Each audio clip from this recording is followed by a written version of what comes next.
नमस्कार, city post live देख रहा है। मैं हूं आपके साथ उत्तम झा। देखिए, जो शिक्षक अभ्यर्थियों को रोजगार मिलना चाहिए था, उन्हें रोजगार तो नहीं मिला, लेकिन पटना के सड़कों पर उन्हें लाठी जरूर मिली। लाठी खाने पर जो छात्र है वो मजबूर रहे। कल बड़े पैमाने पर जो प्रदर्शन नहीं कहेंगे, विज्ञापन को लेकर छात्र जो है वो सड़कों पर उतरे थे, लेकिन उन पर लाठी चार्ज की गई। अभी हमारे साथ छात्र नेता अमन है और छात्र नेता अनुज है, दोनों से बातचीत करेंगे। लेकिन सबसे पहले आप इनकी जो हालत है वो देखिए। सर में चोटें लगी हैं, हाथ में इंजेक्शन का जो नीडल है वो लगा है। क्या कुछ कहेगा, क्या हुआ था, बताइए एक बार इसको। देखिए, बीते 2 सालों से सिर्फ आश्वासन, झूठा आश्वासन दिया जा रहा था और ये पहले से निर्धारित कार्यक्रम था कि हम लोग बीपीएससी ऑफिस जाएंगे अपनी मांगों को लेकर के।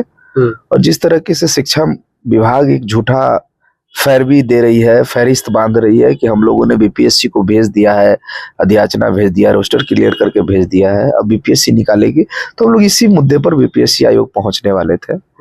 लेकिन जैसे ही हम लोग गांधी मैदान जेपी गोलंबर पहुंचे, साइंस कॉलेज होते हुए, वहीं से हम लोग निकले थे पटना कॉलेज से। गांधी मैदान पहुंचने के बाद हम लोग बहुत शांति तरीके से, हाथों में तख्तियां, एक हाथों में तिरंगा लेकर के, अपनी मांगों को लेकर के, टीआरई 4 की नोटिफिकेशन अविलंब जारी हो, इस मांग को लेकर के आगे बढ़ रहे थे। बैरिकेडिंग लगाई गई थी। जैसे ही हम लोग पहुंचे, बात भी नहीं हुआ, कोई अल्टीमेटम भी प्रशासन के द्वारा नहीं दिया गया कि आप लोग हट जाइए, कुछ भी, कैसा कुछ नहीं। विद इन 5 मिनट्स में हम लोग पर लाठी चार्ज हो गई। अच्छा। और लाठी ऐसा चार्ज हो गई उत्तम जी, आप बता नहीं सकते हैं। मतलब जो देखेगा उसका दिल दहल जाएगा। जैसे भेड़ बकरियों की तरह हम लोग को मारा गया। और मरा ही नहीं गया, माँ बहन की गाली दी गई। प्लस मैं आपको बता दूं कि मेल पुलिस वालों के द्वारा फीमेल को मारा गया, हमारी बहनों को मारा गया। उसे गिरा करके उसके सर पे पैर रखे गए। आप फुटेज देख सकते हैं, जो डीएसपी अरविंद सिंह है उनके द्वारा। सर पर गंभीर चोटें लगी हैं आपको? सर 4 टाके लगे हैं, चोट आई है। कल तो लग रहा था कि मैं ठीक हो गया। इलाज भी नहीं करते हैं। पीएमसीएच में हम लोग गए, हम लोग को इलाज 1.5 घंटा हमको बैठाए रखा, इलाज तक नहीं मुहैया करा रहे थे वो। जबकि पुलिस वाले ही ले गए थे। पुलिस वाले ही ले गए। तो पुलिस वाले जो मेरे साथ थे वो खुद परेशान थे। उसको इधर से उधर घुमा रहा था, उधर से उधर घुमा रहा था। सुबह सुबह 3-4 बार उल्टी हुई। तो अब हम लोग को लग रहा है, मेरा तबीयत कल तो लग रहा था नहीं पता चल रहा था, लेकिन आज दर्द भी है और थोड़ा सा उल्टी भी 2-3 बार हो चुका है। तो सीटी स्कैन वगैरह कराना हम लोग सोच रहे हैं कि सीटी स्कैन करवा ले। लेकिन सवाल ये है कि कब तक छात्र पर आप लाठी चलाइएगा? जब जब हम नौकरियों की मांग करेंगे, विज्ञापनों की मांग करेंगे, क्या मारने से आप हमारी आवाज को दबा देंगे? आप 4 छात्र को और छात्र नेता को जेल भेज दिए, 5,000 पर अज्ञात लोगों पर एफआईआर कर दिए। हम गुंडे हैं? हम कोई अपराधी हैं क्या? मवाली हैं? बिहार प्रशासन ज्ञापन निकाल के ये कह रही है कि, ट्वीट कर रही है कि हम लोग हमलावर थे। तो हम लोगों के हाथ में क्या थी सर? फुटेज दिखाइए ना। क्या हम लोग AK-47 लेके गए थे? क्या लाठी डंडा था? तलवार था हमारे हाथों में? क्या था सर? क्या हम लोग तिरंगा से आपको मार देते या उन तख्तियों से हम आपको मार रहे थे? सवाल, इनके पास जवाब नहीं है खुद को बचाने के लिए। कितनी लाठियां पड़ी होगी आपको? सर शरीर पर 3-4 लाठी लगी और यहाँ पर तो मतलब एक लाठी हमारे बीच एक महिला आई, उनको लगी, जिनका नाम सिंपल था। फिर 2-3 बार जब ऐसे मारा तो हाथ पे लगी और फिर एक लाठी जो है इस पे लगी, तो यहाँ पे फट गया है सर। तो 4 टाके लगे हुए हैं। हौसले अभी भी बुलंद है या डगमगा गए हैं? अभी फिर चालू रहेगा ये? अगर बिहार प्रशासन को या सरकार में बैठे लोगों को अगर ये लगता है कि कुछ छात्र नेता और कुछ छात्रों को जेल भेज देने से या 5,000 लोगों पर अज्ञात एफआईआर कर देने से ये संघर्ष समाप्त हो जाएगा, ये आंदोलन खत्म हो जाएगा, तो सर याद रखिए ये आंदोलन बड़े पैमाने पर और उभरेगा। आप मार करके, हमारा लहू बहा करके, आप ये सोच लीजिए कि हम में आप अपने लाठियों का डर निकाल चुके हैं। अब हमें आपकी लाठियों से डर नहीं है।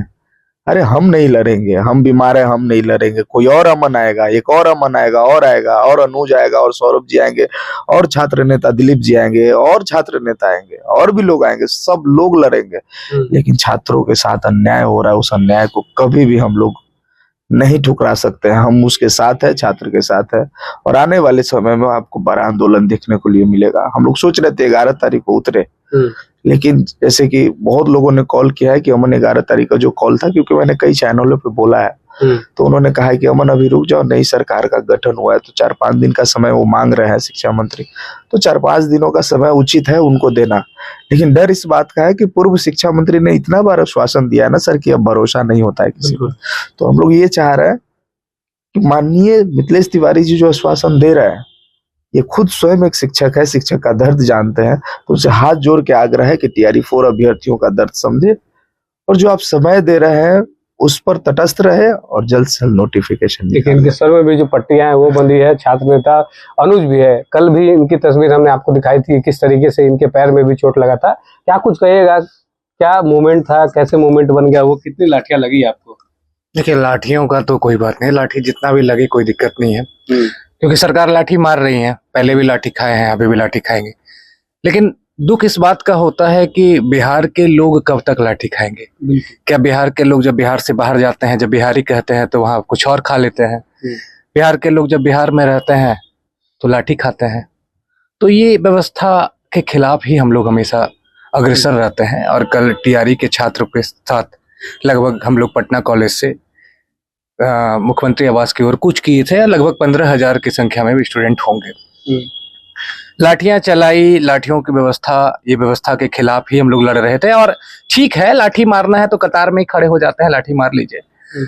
लेकिन कब तक बिहार के वो छात्र जो है त्राहिमाम फील करेंगे? हम चाहते हैं कि टीआरई के जो छात्र हैं लगातार 2 साल 3 साल से मेहनत कर रहे हैं और वैकेंसी की मांग कर रहे हैं, तो वैकेंसी भैया प्रोवाइड कर दीजिए। और जिस व्यवस्था के साथ उन्होंने 2 साल से आंदोलनरत के साथ साथ पढ़ाई भी कर रहे हैं और बेरोजगार भी हैं, तो 2 साल से जिस हिसाब से उन्होंने तैयारी करी है और जो टीआरई 1, टीआरई 2, टीआरई 3 में एग्जामिनेशन हुआ है उसी हिसाब से एग्जामिनेशन अभी भी एक बार करवा देना चाहिए। तो अभी हाल फिलहाल में सरकार नई बनी है, सम्राट चौधरी जी बने हैं मुख्यमंत्री और शिक्षा मंत्री बने हैं मिथिलेश तिवारी जी, और उनसे हमें बहुत उम्मीद है क्योंकि नए रूपरेखा के साथ नई सरकार बने हैं और कहीं ना कहीं हमारे जो है आदरणीय हैं, कहीं ना कहीं हमारे अभिभावक समान है। तो हम उनसे विनती यही करेंगे कि सर बहुत अविलंब जो है वैकेंसी निकाल दीजिए और अपने समय मांगा है, हम आपको समय देने को तैयार हैं। हम आपके ही बच्चे हैं, आपके ही वोटर हैं, कहीं ना कहीं हमारे ही मेजोरिटी के लोग वोट्स दिए हैं, तभी आपको राजगद्दे मिले हैं। बस यही विनती करना चाहिए। पीटी मेंस की जो बात आ रही थी उस पर क्या? देखिए पीटी मेंस पे यही तो हम कहते हैं सर कि एक गेम चल रहा है, मान लीजिए गेम चल रहा है, कैच लेने के बाद आउट हो जाता है। अब नया गेम के बीच में बना दिए नियम कि कैच लेने के बाद आउट नहीं, अब छक्का होगा, तो लोगों को बुरा तो लगेगा ना कि ये मेरे साथ क्या जाती हो रहा है। गेम तो ऐसा चल रहा था। तो जहां पीटी की व्यवस्था थी, बच्चे तैयारी करते हैं, बच्चे पहले लोन लेते हैं, किसी तरह से पढ़ लिख कर ग्रेजुएट होते हैं, ग्रेजुएट होने के बाद बच्चे बीएड करते हैं, पैसे लगाकर पढ़ के एंट्रेंस एग्जाम निकाल कर बीएड करेंगे। बीएड करने के बाद बच्चे सीटेट क्वालिफाई करेंगे, बच्चे सीटेट क्वालिफाई करने के बाद एस्टेट क्वालिफाई करेंगे, बच्चे एस्टेट क्वालिफाई करने के बाद Bihar public service commission examination लेती थी, वहां पास करने के बाद डॉक्यूमेंट वेरिफिकेशन करने के बाद बच्चे टीचर बनते थे। तो इन व्यवस्था इतना हार्ड था टीचर बनना, यूपीएससी में भी एग्जामिनेशन उतना नहीं होता। तो बच्चे ये कहते हैं एग्जामिनेशन का प्रोसेस तो आपने करा ही दिया, तो एक एग्जामिनेशन लेते थे, एक एग्जामिनेशन के साथ हमारी जो है शिक्षक पात्रता परीक्षा लीजिए और हम लोग अगर सक्षम होंगे तो बिहार में सेवा करेंगे, बिहार को आगे बढ़ाने का, उन्नति के लिए हम लोग कार्य करेंगे। तो जैसी व्यवस्था के खिलाफ चल रही थी वही व्यवस्था से आप एग्जामिनेशन कराइए। हाँ, अगर आपको मेंस लेना है या फ्यूचर में इंटरव्यू लेना है तो फिर नए नोटिफिकेशन के साथ करिएगा, क्योंकि हम तैयारी उसी हिसाब से किए थे जिस हिसाब से हम तैयार हैं। मान लीजिए कि हम दुल्हा हैं और तैयार हैं बाराती जाने को, शेरवानी पहनकर तैयारी की है कि आप जाएंगे वहां शादी करेंगे, और वहां जाने के बाद हम नियम चेंज कर दीजिएगा, कहिएगा ना धोती लुंगी पहनकर बैठ जाइए, शेरवानी उतार। तो वो चीजें पहले से दिमाग में सेट होना चाहिए ना कि हमें करना क्या है। तो बच्चे जब 2 साल से 3 साल से जो तैयारी कर रहे हैं, जो लाइब्रेरी में पढ़ रहे हैं, उनकी तैयारी की दिशा भी उसी हिसाब से है। तो एक बारी उसी दिशा में एग्जामिनेशन करवा लिया जाए, उसके बाद फिर परिवर्तन तो होता ही है। ठीक है, आपको लगे तो परिवर्तन करवाइए, कोई इश्यू नहीं है। चलिए, बहुत बहुत धन्यवाद। छात्र नेता अमन और अनुज थे, क्या कुछ इन्होंने कहा है इस वीडियो के माध्यम से देख पाएंगे आप। धन्यवाद।